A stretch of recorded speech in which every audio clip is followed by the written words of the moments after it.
الحمد لله العلا والصلاة والسلام على النبي المصطفى والرسول المجتبى والولي المرتضى أما بعد فأعوذ بالله من الشيطان الرجيم بسم الله الرحمن الرحيم لا يكلف الله نفسا إلا وسعها لها ما كسبت وعليها ما اكتسبت صدق الله العظيم وبلغنا الرسول النبي الكريم الأمين المكين المجيد الرؤوف الرحيم. حمد و ثنا کے بعد جیسا کہ معلوم ہے کہ مریض کی نماز کے احکام اور کرسی پر بیٹھ کر نماز پڑھنے کے فقہی مسائل و احکام کے حوالے سے سلسلہ وار خطابات جمعہ جاری ہیں. آج کے خطاب جمعہ میں ہم آپ کو فقہ حنفی کی دو معروف کتابوں کے حوالے سے مرض کے دوران مریض کی نماز پڑھنے کے احکام اور مسائل اور کرسی پر بیٹھ کر نماز پڑھنے اور احکام نماز کے مسائل اور احکام انشاءاللہ بتائیں گے. پہلا خطاب کرسی پر بیٹھ کر نماز کے حوالے سے مختلف پیدا ہونے والے سوالات پر ہوا اور قرآن کریم فرقان حمید کی روشنی میں ہم نے یہ بتایا کہ مریض کی نماز کے مسائل الگ ہیں اور ایک تندرست اور صحت مند انسان کے نماز کے مسائل الگ ہیں. پھر پچھلا خطاب ہم نے احادیث رسول صلی اللہ علیہ وسلم کے حوالے سے کیا اور یہ بتایا کہ احادیث میں اللہ کے رسول صلی اللہ علیہ وسلم نے مریض کے نماز کے کیا کام اور کیا مسائل امت کو بتائے. اور آج جن دو کتابوں کے حوالے سے ہم گفتگو کریں گے ان میں سے ایک فتاوی عالمگیری ہے جس کا ایک نام فتاوی ہندیہ بھی ہے، جس کو تقریباً 500 علماء نے مرتب کیا اور یکجا کیا. اور دوسری کتاب کنز الدقائق ہے جو ہمارے یہاں درس نظامی کے نصاب میں ہے اور اس کے مصنف علامہ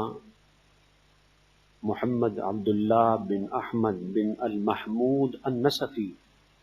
رضی اللہ تعالیٰ عنہ ہے. اور یہ بات اچھی طرح ذہن نشین فرما لیں کہ فقہ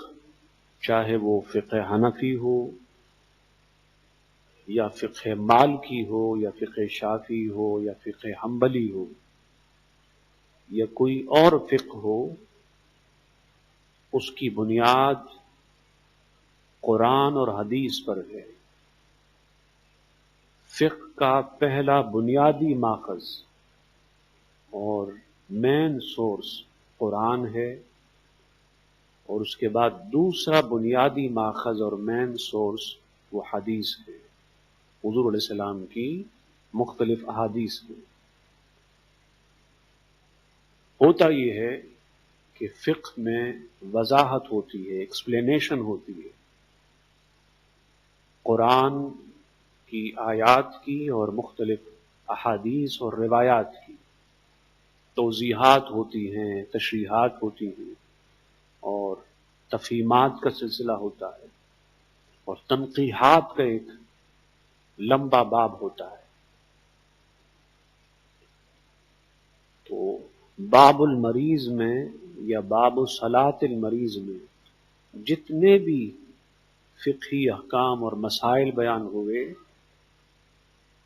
ان تمام احکام اور مسائل کی بنیاد اس قرآن کریم فرقان حمید کے اس مقام پر ہے جو میں نے آپ کے سامنے تلاوت کی کہ لا یکلف اللہ نفسا الا وسعها، کہ اللہ تعالی کسی نفس کو، کسی انسان کو مکلف اور پابند نہیں بناتا مگر اتنا جتنا اس کے بس میں ہو، اس کی طاقت میں ہو، اس کی قوت میں ہو، اس کے اختیار میں ہو۔ اور پھر وہ حدیث جو میں نے گزشتہ جمعۃ المبارک کو خطاب جمعہ میں آپ کو بتائی کہ اللہ کے رسول صلی اللہ علیہ وسلم نے حضرت عمران بن حسین سے فرمایا تھا کہ اگر تم کھڑے ہو کر نماز پڑھ سکو تو کھڑے ہو کے پڑھنا، اور کھڑے ہو کر قیام کی حال میں نماز نہ پڑھ سکو تو پھر بیٹھ کر پڑھنا، اور بیٹھ کر بھی نہ پڑھ سکو تو پھر لیٹ کر اشارے سے پڑھنا۔ یہ حدیث آج کی خطاب جمعہ میں ہم جتنے مسائل آپ کو بتائیں گے، یہ حدیث ان تمام مسائل کا بنیادی ماخذ اور بیسک سورس اور مین سورس ہے۔ چنانچہ فتاوی عالمگیری جلد نمبر 1 صفحہ نمبر 136 136 میں یہ عبارت ہے کہ اذا عجز المریض عن القیام صلی قاعدا یرکع ویسجد کذا فی الہدایہ، کہ جب بیمار اپنی بیماری کی بنیاد پر قیام سے، نماز میں کھڑے ہونے سے عاجز آ جائے، بے بس ہو جائے، اتنی طاقت نہ ہو بیمار میں، بیماری کے سبب اتنی قوت نہ ہو کہ وہ کھڑا ہو سکے، قیام سے عاجز آ جائے، صلی قاعدا یرکع ویسجد، تو اس صورت میں بیمار بیٹھ کر نماز پڑھے گا، اور اس کو بیٹھ کر نماز پڑھنی چاہیے، بیٹھ کر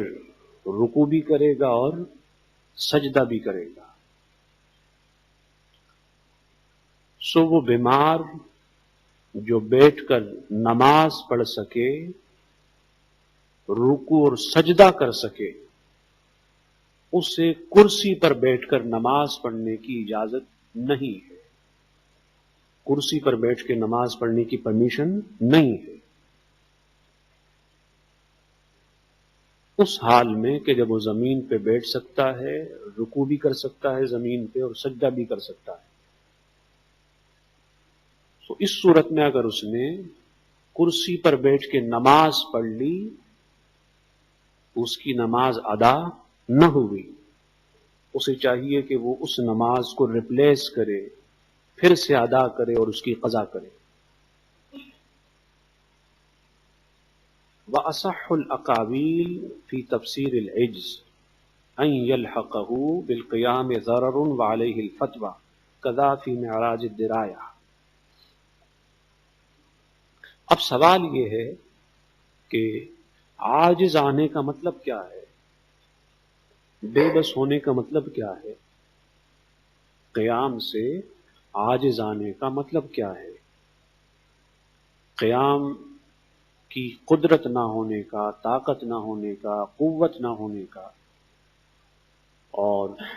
قیام کی استطاعت نہ ہونے کا مطلب کیا ہے؟ تو لکھتے ہیں کہ مختلف اقوال ہیں، اس میں علماء کی مختلف آراء ہیں، ان میں سے جو سب سے صحیح ترین قول ہے اور صحیح ترین موقف اور پوائنٹ آف ویو ہے وہ یہ ہے کہ جب قیام سے یعنی کھڑے ہونے سے کسی تکلیف کے ملنے کا اندیشہ ہو اور خدشہ ہو، یعنی جب مریض کو یہ یقین ہو جائے کہ اب اگر وہ کھڑا ہوا تو بیماری میں اور اضافہ ہوگا، یا پھر وہ دیر سے ٹھیک ہوگا، یا پھر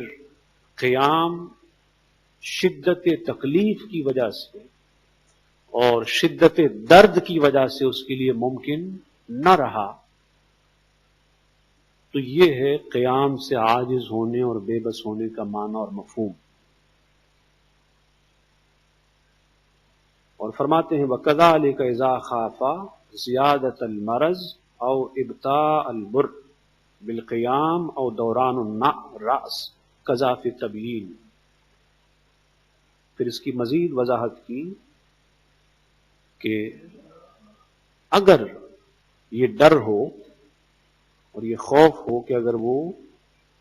کھڑے ہو کے نماز پڑھے گا تو بیماری اور زیادہ ہو جائے گی، مرض اور زیادہ ہو جائے گا، اور یا پھر دیر سے ٹھیک ہوگا، مرض دیر سے ٹھیک ہوگا،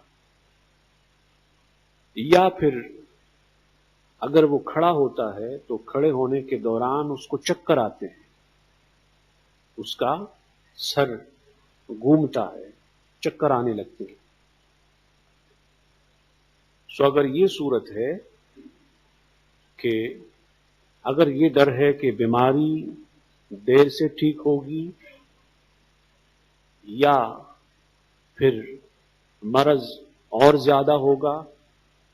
یا پھر قیام میں یعنی کھڑے ہونے کے دوران اس کو سر کا چکر آئے گا، تو اس صورت میں وہ بیٹھ کر نماز پڑھ سکتا ہے۔ یہ ہے عجز عن القیام کا معنی اور فقہی مطلب۔ اسی طرح فقہ کی معروف کتاب تبیین کا حوالہ اس میں ہے، معراج الدرایہ کا حوالہ ہے، ہدایہ کا حوالہ ہے۔ تو یہ بات اچھی طرح ذہن نشین فرما لیں کہ 4 صورتوں میں انسان قیام پہ قادر نہیں ہوتا اور قیام سے عاجز اور بے بس ہو جاتا ہے اور قیام کی استطاعت نہیں ہوتی، فقہی اور شرعی نقطہ نظر سے۔ نمبر 1 یہ ہے کہ قیام سے کھڑے ہونے سے اسے کوئی ضرر، کوئی تکلیف ہو، کوئی ضرر اور کوئی تکلیف پہنچے۔ نمبر 2 یہ کہ بیماری کے بڑھنے کا امکان ہو۔ نمبر 3 یہ کہ بیماری کے دیر سے ٹھیک ہونے کا امکان ہو، اور نمبر 4 یہ کہ قیام میں یعنی کھڑے ہونے کے دوران اسے سر کے چکر آتے ہیں۔ تو ان 4 صورتوں میں نمازی مصلی بیٹھ کر نماز پڑھ سکتا ہے۔ پھر بیٹھنے کی دو صورتیں ہیں. ایک صورت تو یہ ہے کہ وہ بیٹھ کے رکوع اور سجدہ کر سکے، اور ایک صورت یہ ہے کہ وہ بیٹھ کر نہ رکوع کر سکتا ہے نہ سجدہ کر سکتا ہے، اشارے سے نماز پڑھ سکتا ہے، اشارے سے نماز پڑھ سکتا ہے. کوئی بیماری ہے، تکلیف ہے، شدت ہے، درد ہے کہ اس بنیاد پہ وہ بیٹھ کے بھی نہ رکوع کر سکے اور نہ سجدہ کر سکے، تو صرف اس صورت میں اسے کرسی پر بیٹھ کر اشارے سے نماز پڑھنے کی اجازت ہے. جب وہ بیٹھ کر نہ رکوع پہ قادر ہو اور نہ سجدے پر، فقط اس صورت میں وہ کرسی پر بیٹھ کر نماز پڑھ سکتا ہے اور کرسی پر بیٹھ کر نماز ادا کر سکتا ہے. پھر کنز الدقائق میں ہے کہ من تعذر علیہ القیام او خاف زیادۃ المرض صلی قاعدا یرکع ویسجد او مومیا وان تعذر وجعل سجودہ اخفض. لکھتے ہیں کہ جب قیام مشکل ہو جائے، مرض کی بنیاد پر کھڑا ہونا نمازی کے لیے مشکل ہو جائے، یا پھر بیماری کے بڑھنے کا، بیماری کے زیادہ ہونے کا ڈر ہو، تو اس صورت میں بیٹھ کے نماز پڑھے گا. بیمار بیٹھ کر نماز پڑھے گا. یرکع و یسجد، رکوع بھی کرے گا اور سجدہ بھی کرے گا. او مومیا، یا اگر رکوع اور سجدہ نہ کر سکے بیماری کی وجہ سے، مرض کی وجہ سے، تو پھر وہ اشارہ کرے گا اور اشارے سے نماز ادا کرے گا. رکوع کا بھی اشارہ ہوگا اور سجدے کا بھی اشارہ ہوگا. اور میں نے بتایا کہ اس صورت میں وہ کرسی پر بیٹھ کر نماز پڑھ سکتا ہے. جب زمین پر بیٹھ کے وہ رکوع اور سجدہ نہ کر سکے. لیکن اس صورت میں بھی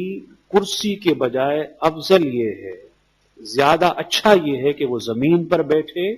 اور رکوع کا بھی اشارہ کرے اور سجدے کا بھی اشارہ کرے. اجازت ہے اس صورت میں، لیکن اس صورت میں بھی اچھا یہ ہے، زیادہ اچھا یہ ہے، بہتر یہ ہے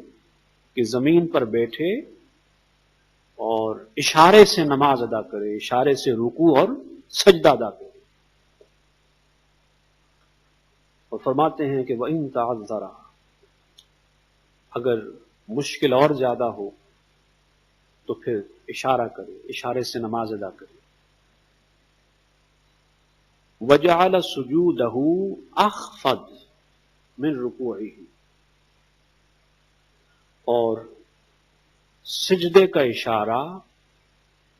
رکوع سے زیادہ پست ہونا چاہیے. یعنی رکوع اور سجدے کے لیے جھکنا اور اشارہ کرنا، اس کا لیول اگر سیم ہو تو نماز نہیں ہوگی،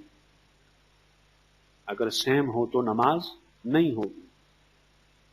مان لے اگر وہ رکوع کے لیے اتنا جھکا ہے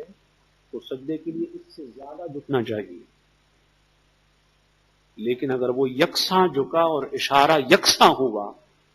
تو اس کا مطلب یہ ہے کہ رکوع ہو گیا لیکن سجدہ نہ ہوا. جب سجدہ نہ ہوا تو پھر نماز نہ ہوئی. تو اشارہ رکوع کا بھی ہے اور اشارہ سجدے کا بھی ہے، لیکن فرق یہ ہے کہ رکوع کے اشارے کے بنسبت سجدے کا اشارہ زیادہ پست ہونا چاہیے، زیادہ جھکا ہوا ہونا چاہیے، جیسے میں نے حدیث بیان کی تھی پچھلے خطاب جمعہ میں.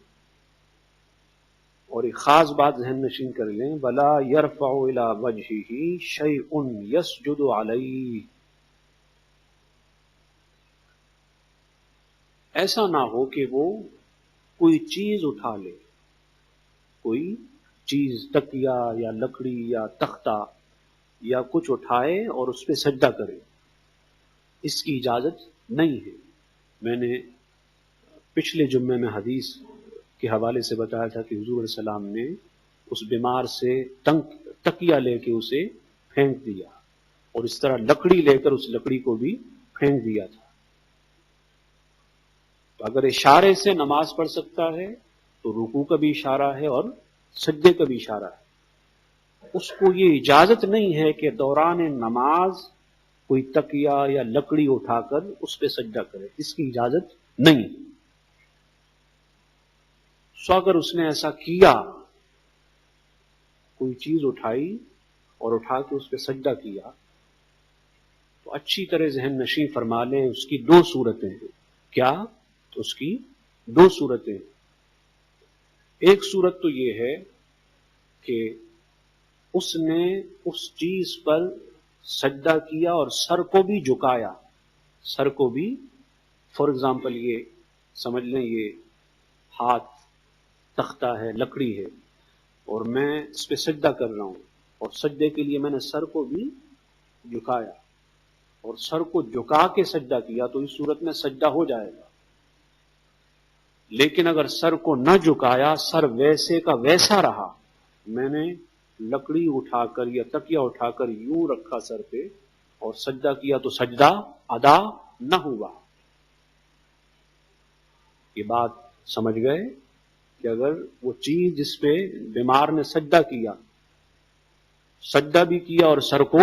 جھکایا بھی، تو سجدہ ہو گیا۔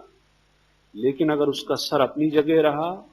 سر نہ جھکا نہ ہلا، سر سے اشارہ نہ پایا گیا، اور وہ چیز اٹھا کر سر پہ رکھ لی اور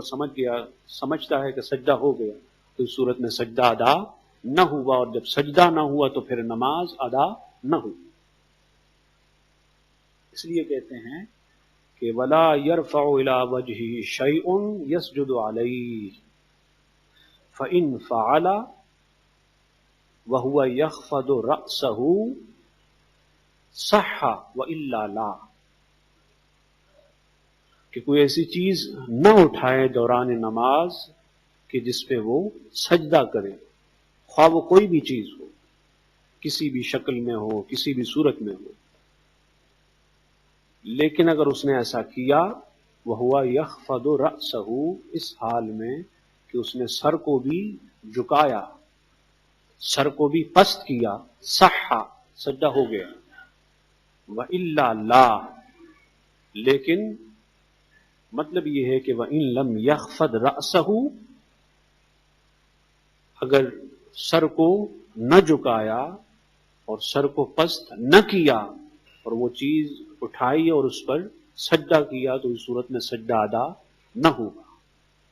اور جب سجدہ نہ ہوا تو اس کا مطلب یہ ہے کہ نماز ادا نہ ہوگی۔ کہتے ہیں وَإِن تَعَذَّرَ الْقُعُودُ أَوْ مَا مُسْتَلْقِيًا أَوْ عَلَى جَنْبِهِ، لیکن اگر یہ بھی ممکن نہ ہو، یہ بھی ممکن نہ ہو، یعنی زمین پر بیٹھ کر نہ وہ رکوع اور سجدہ کر سکے اور نہ زمین پر بیٹھ کر اشارے سے نماز پڑھ سکے، تو اس صورت میں اس کو چاہیے کہ وہ چت لیٹ کر یا پہلو کے بل لیٹ کر نماز ادا کرے، سجدے سے، اشارے سے۔ تو یہاں اشارہ رکوع کا بھی ہے اور سجود کا بھی، جیسے میسر آئے، جیسے آسان ہو۔ اب اس سے آپ اندازہ لگا لیں کہ نماز کی اہمیت اور امپورٹنس کیا ہے، کسی بھی حال میں معاف نہیں ہے۔ قیام ممکن نہ ہو تو بیٹھا جائے، بیٹھ کر بھی نہ پڑھ سکے تو لیٹ کر اشارے سے نماز ادا کی جائے، اور پھر لیٹ کر اشارے سے بھی ادا نہ کر سکے تو پھر بعد میں اس کی قضا ہے اور معاف ہے۔ یہ نماز کی اہمیت ہے۔ ہمارا بڑا عجیب و غریب حال ہے کہ معمولی درد سرد ہو جائے تو نماز کی چھٹی، معمولی کمر کی تکلیف ہو، سر میں تکلیف ہو، بدن میں تکلیف ہو، درد ہو، تو کرسی اٹھا کے نماز پڑھنے لگتے۔ یہ اچھی طرح ذہن نشین فرما لیں کہ جو شخص زمین پر بیٹھ کر رکوع اور سجدہ کر سکے تو اس پر لازم ہے، کمپلسری ہے کہ وہ زمین پر بیٹھ کر رکوع اور سجدہ کرے، نماز ادا کرے۔ لیکن اگر اتنی تکلیف ہے، بیماری ہے، شدت ہے، سختی ہے کہ زمین پہ بیٹھ کے نہ رکوع کر سکے نہ سجدہ کر سکے، تو فقط اس صورت میں پھر کرسی پہ بیٹھ کے نماز پڑھنے کی اجازت ہے۔ اللہ پاک ان مسائل کو سمجھنے کی اور اس پہ عمل کی توفیق عطا فرمائے۔ وما علینا الا البلاغ۔ صلوا صلاة سنة رسول الله صلى الله عليه وسلم من يوم الجمعة الصلاة